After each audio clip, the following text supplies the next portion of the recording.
high school and I've recently taken on distance running and I've improved a lot in this last year. I've gone from not even doing any distance, like just doing sprints and track, to becoming a full-on distance runner who's trying to go to state this year. And before we begin, I wanna point out that running is a process. You're not just gonna get faster. You're not just gonna be full-on Usain Bolt in the first year of distance running. I mean, it takes a lot of time and commitment and practice and work, but by you guys watching the video, you're already on the journey to beginning to be an amazing runner because you've taken the initiative to learn more about it, and I'm proud of you. So without further ado, let's get into some of the tips. I'm gonna split it up into about 5 pillars of overall wellness, and the first thing I'm gonna talk about is recovery. And I feel like distance running gets a lot of bad rap because everyone's like, oh, they run like hundreds of miles a week. Like, I would be so sore, I'd be so tight, and I would just never feel recovered and feel like I could thoroughly enjoy myself. And while cross country and running is a big physical and like mental challenge, you truly can have a good recovery and feel ready to spring back into it like the next day, and just always feel genuinely good about your workouts. So first, I'm going to talk about some like physical things you can do, and then I'm going to talk about like products you can use. So my first physical tip would be take those rest days. I don't run every single Sunday, and if I'm not running, I usually will cross train, and I'll make a whole nother video if this one goes well about cross training so you guys can kind of see what it's like. So for cross training, I like to stick to the elliptical, and I like to put it on like a little bit higher speed, a little bit higher elevation, just so it feels a little bit more like running. And I just kind of do that to get my heart rate up, nothing crazy. I go for bike rides. Lately, I've been really into swim workouts. I will do laps in the pool, or I'll just walk around. I'll do some dynamics like lateral leg swings in the pool. I like to swim laps. If you don't have a pool, I also swim in the lake, and that's perfectly fine as well. Any body of water would work. Even a river would be really cool because you get like that resistance. So, but be careful because rivers are like really scary. But yeah, you can always cross training is always an option. I mean, you can even lift weights as a distance runner. I wouldn't recommend like doing it very heavily in the season. It really depends on what your coach would like you to do. But if you're just running for fun, I would definitely include some weightlifting consistently because your bones and your joints and your muscles are just gonna be so much stronger, and they're gonna benefit from that. I mean, I need to practice what I preach. I'm not as good at staying consistent in the weight room if it's during running season because I'm just so fatigued from, like, if I do like a 10-mile day, I'm like, yeah, I don't really want to lift today. But see, that's why recovery is important, and you need to have those days to do distance and weight room. So definitely hit the weight room. But now I'm going to talk about some of the physical like tools you can use to improve your recovery. So obviously, foam rollers, my best friend. I love this foam roller. I also have one with the little ribs, but honestly, I like this one better just because you can really like dive deep into your muscles and it doesn't hurt as much, honestly. And oh my gosh, I love a good back crack when you just roll out and it's like, feels so good. So I honestly recommend rolling out every time you're done with any sort of run that could have been taxing on your body, and especially speed workouts. And I also recommend ice bath. Like, you don't need to go full on ice bath unless you really are bold, but I'm not that bold. So I'll just stick my feet in 10 minutes about, I like tons of ice or else I just think I'm a wussy. So I put in a lot of ice and I just sit there and play on my phone for about, 10 minutes. And then I've also seen people do alternating hot and cold. I think that's more for injury. I'm not quite sure on that. I should get into a more detailed video on recovery someday. But hot and cold showers you can also do. I read that from D1 college runners. They do they'll go in a hot shower and then they'll turn it to cold, kind of just to stimulate and get all the bad toxins out of your body and bring in like all the good like cells. I don't know exactly, but I've just read that's really good for recovery. And then I also like to take hot baths with Epsom salt. I like to do mine with melatonin because obviously sleep insomnia girly, but honestly, sleep is one of the best things you can do for recovery, whether that's just having a consistent sleep schedule. I mean, you could really go to bed at midnight and wake up at 8, and that would still be 8 hours of sleep. Just like anyone that would go to bed at 8 and wake up at like 6. So it really just depends on your lifestyle, and if you have the possibility to wake up later, I mean, go you, that's awesome. But I always have to wake up early for practice at 6. So yeah, my sleep schedule is a little more different. Like I like to go to bed earlier and wake up earlier. So yeah, just figure out what you can do to get some good sleep. And it doesn't have to be perfect, but honestly, good sleep is just, I mean, it's the foundation of being a good runner. So I highly recommend getting some good hours in. The next subject I want to talk about is good shoes. Good shoes will make or break your feet, literally. So here's the gist. I used to be a Hoka girly. My Hokas were just like really mid. I just had really like skinny and narrow feet, so the Hokas were just like clobbering. And my coach like pointed out to me, he's like, you run with your I bet the side of your shoe is all like spiffed up, because I bet you like run like this because you're just like trying to turn so hard in those big shoes. And he was right. It's actually part of the reason that my feet hurt so bad. They would literally start tingling. Your feet are not supposed to tingle. I would definitely check that out if your feet are tingling. It's either the shoelaces are too tight or your shoe's just completely wrong. So I would figure that out. But good training shoes literally is amazing. I stuck to Nike, not sponsored, obvi, but here, let me get them. Here's my running shoes, Daily Trainers. They're the Nike Invincible Run 3s.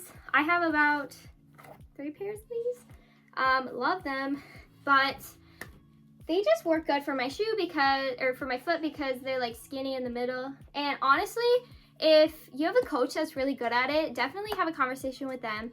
If not, you can always take online quizzes to figure out your shoe type, what works best for you. What kind of runner you are. Do you like to do a lot of speed and hills, or do you like to kind of keep it on the trails, keep it on the asphalt? It's really up to you and how you want to figure that out. But if that doesn't work for you, you can always go to like Runner's Warehouse. You can always go to a running store and they can just do an overall assessment of your feet. They can look at your strike. I'm a big heel striker, which I don't know if that's good or bad. I mean, I think it's kind of like there's nothing really wrong with it. I feel like 90% of the world is heel strikers. So, but honestly, just have someone look at your strides, and if they're really good at picking out running shoes, like definitely figure that out, because your ankles and your feet and your just overall recovery from shin splints and all that good stuff you'll just feel so much better. Like that was like one of my main things when I started running. I was like, oh, my feet hurt so bad. It was the shoes. Feet have never hurt since then. Like shins are completely good. So definitely, yeah, figure out your brand. It doesn't have to be Nike or Hoka just because I said that. Hokas are great for walking. Like I'm not overall dissing Hokas. I just can't stand them running. And like some people love them for running. So honestly, just find your niche, and yeah, it'll make you better. And for spikes, I'm not real picky about my spikes. I just went for the Nike Dragonfly, like long distance ones, I believe. And they worked great for me. I mean, I replace them once every like 2-3 years. I mean, I'm not really like picky on what my spikes look like. My red hair kind of makes me stick out in all the races anyway for my parents. So I don't really need like fancy spikes to pick me out of a crowd. So yeah, just do what feels good for your feet. I mean, once again, I kind of had an assessment from Brooks Running, I think. I don't remember. But yeah, they kind of just figured out what kind of spikes they need, and make sure you're putting in the right lengths for your course. I think 1/4 of an inch was pretty standard for all of our courses. I had these huge monstrous spikes that were like this long that I was gonna try to wear, and for my first meet, and my teammates were all like, I spot a newbie, but it ended up working fine. I got the right spikes in, and I didn't like trip and eat it on the first mile, so good news, guys. But anyways, yeah, just figure out what's comfortable for your feet. Get that figured out. The next thing I would like to discuss is workouts. Okay, so hard workouts, okay, so summer training is different. Right now I'm in summer training, and literally it's just wing it. It's like, I think I'm doing like 30 to 35 miles a week, which isn't like a lot, but it's like, I average about, I would say 5 miles a day, and then I'll do like a long run, which is like 8 to 9 miles every weekend. But honestly, I'm not doing anything like crazy special in summer training. I'm just trying to get my lifting in, and my stretching, and my strides, just trying to get stuff going and getting a few warm-ups here and there. I've been to a few camps at like colleges, and I mean, summer training doesn't have to be crazy. I mean, August is really where your work is kind of gonna come into play, like mid-August when that season starts. So I would recommend just staying pretty consistent, like with your mileage, making sure you're doing enough. Mileage is good. Like 5 miles, you're doing good. If you can keep that up every day almost. I mean, obviously rest too. I would do probably 2 hard workouts a week, and then longer run when it comes more to the season time. Like, I would say 1 day of the week in the season we'll do like mile repeats. So that's where your coach will give you a pace based on effort, and it could be progression as well, like slower to faster miles. We usually do like mile repeats on our track, which is kind of it's not the funnest, but I mean, it gets the job done, and honestly you feel great after. So we do our mile repeats, I would say Tuesday, and then I would say around like Thursday we'll go for like a tempo run, which is a faster pace that that's pushing us, and we'll just keep kind of consistent with it. Or we'll do like an aerobic day. Really depends. That's just like it's like in between your tempo and your easy run, so it's like a moderately fast pace. Just getting in that aerobic zone. I'm still not very good with the aerobic zones. Like, I don't know if I'm in zone 1, zone 2 heart rate or anything like that, but honestly, if you feel a really good effort, you're definitely working, so you're still working hard and receiving the benefits. So if you can, yeah, talk to your coaches and see what paces are right for you and stuff like that. And then our long run, obvi, on Saturdays we usually do it, and honestly you have to end your long runs with a sweet treat, or else did you even go for a long run? Like, I'm talking waffles, coffee. Reward yourself after those long runs, because you will be a little tired, and it's just great to think about food when you're running. Am I right? Like, it's the best. Like, try to get out with your team, honestly. It's like one of the most fun parts about running is the community, and honestly, just, yeah, get out with the team and have some fun. Topic I'm going to touch on is hydration, and hydration is pretty self-explanatory, so I'm not going to make it too long and nerdy for y'all, because y'all got better things to do. Get out and run. But anyways, so hydration can look all sorts of ways.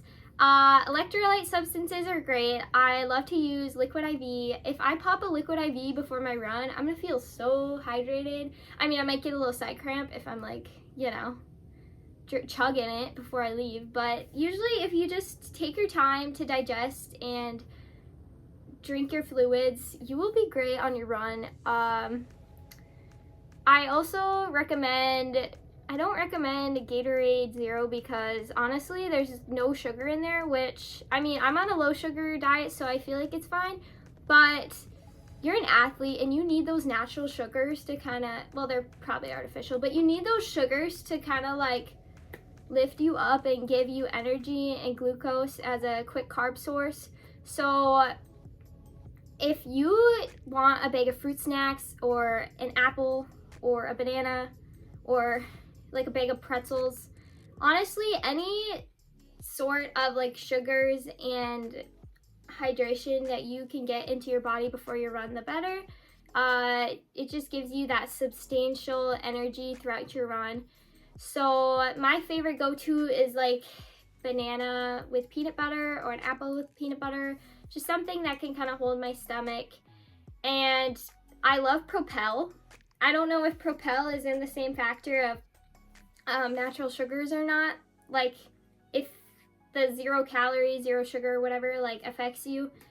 But I honestly just love a good Propel. I feel very hydrated.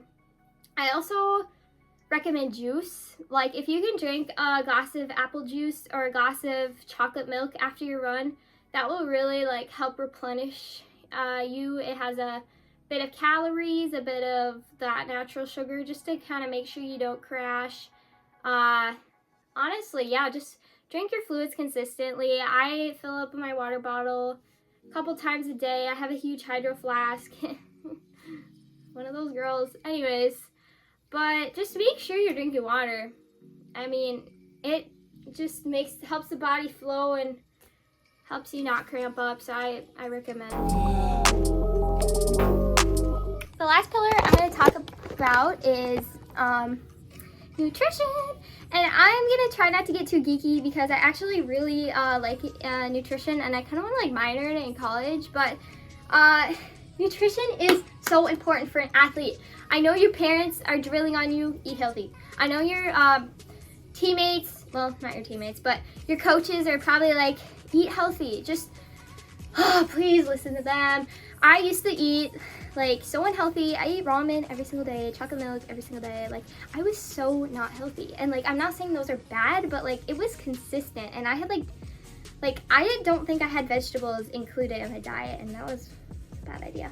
But now that I started running, oh my gosh, like nutrition is like one of the most substantial things that keeps me going. Here's my little gist of the day. I will probably go into a deeper video about nutrition if you guys enjoy this one, because I just want to make sure you guys are getting enough food and enough vitamins and all that good stuff. So first meal of the day, whenever I wake up, I eat a humongous bowl of oatmeal because I love oatmeal. I feel like that's just a runner's thing. You either love toast or oatmeal, like And I usually put a little bit of peanut butter, a little bit of protein powder, a little bit of milk. Oh my gosh, chefing it up. It tastes so good every single time.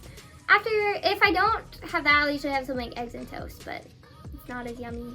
So oatmeal it is. And then for lunch, obviously, I mean, if you're for protein, I feel like you should maybe try to lean for like leaner meats like chicken, fish, beans. I don't really know. Just make sure it's not like super fatty. Like obviously double cheeseburger is fine every once in a while, but if you're feeling with that every single day, like that's not the leanest, like most healthiest option for your digestive system and your running and stuff. So honestly, find what works for you. I love just a good old piece of like salmon and some potatoes and some like vegetables. A lot of people don't like stuff like that, but I just think it's delicious. My supper will look semi-similar to that. And also, big burrito bowl girly. Like, honestly, they have a lot of nutrients in them. Like, a lot of protein, a lot of carbs. Like, honestly, go for it. Chipotle. Not Chipotle. Anyways, yeah, just get your carbs in. I mean, you can use carb calculators. You can use protein calculators. You can look up, I don't really recommend looking up like how many calories do I need, because honestly that kind of just made me feel worse, and I was like, dang, I eat a lot. But they're not taking into consideration that we are runners, like we are hungry people, like we need that fuel. Yeah, sugars are great. Like get some natural sugars in. I have these little electrolyte packs. They're Go-Go Squeeze made electrolyte packs. They are so good. They're like little applesauce and they have all the electrolytes, so they're a little bit salty. Ah, so good after a run. I mean, it's just refueling right away.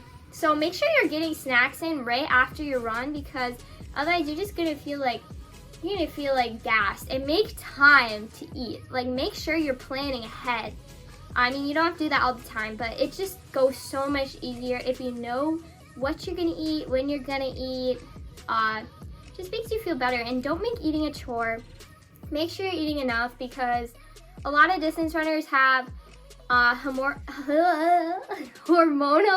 imbalances if they're not taking nutrition seriously and eating enough, and that can lead to like low bone density, loss of menstrual cycle, just all that good stuff. So bad stuff. So make sure you're eating enough food for your body. And if you need to talk to a doctor or a dietitian, that's just fine. I mean, I have all male coaches, so I don't really talk to them about that kind of stuff, but honestly, like, reach out to your mom, see what she has to say. Just talk to people. Don't compare your plate to other people, because everybody's needs are different, and your friend might be eating like a tiny little bag of crackers and you're over here like mucking a full course meal, and that's fine. Like, eat your food.